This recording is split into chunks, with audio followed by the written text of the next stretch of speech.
Hi everyone, Mr. Neighbor here, and today we're going to talk about percent error. This is very, very closely related to percent change. The only difference is instead of dividing the change by the original, we're going to talk about the error divided by the correct answer. So this kind of goes with guessing things.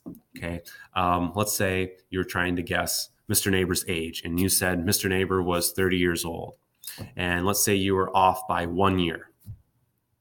So your error is 1, and you would need to divide it by the truth, the actual. The actual would be 29. So we divide 1 by 29. And you would see how wrong you are, how far off you are. That's what percent error is. But it's the same thing. It's always a part divided by a whole to find a percent. So let's try a few of these really quick. So suppose you guess there are 300 gumballs in a jar, but there are actually 400. What is your percent error? So first, find your error. You were off by 100. Now divide by what the truth is. How many gumballs are there actually? There's actually 400. Divide these two numbers and you will get 0.25, 25 hundredths. Change this number to be a percent, and that is your error. You have a 25% error. You were off by 25% of the original.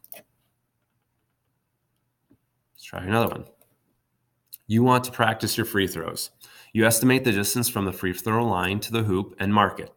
Your estimate was 13.5 feet. The actual distance is 15 feet. What is your percent error? First, find your error. So you had 13.5 feet. It's really 15. So 14.5 feet would be 1. Add another 0.5, and then you will have 15. So your error was 1.5 feet. Divide it by the truth, the actual amount. The actual is 15.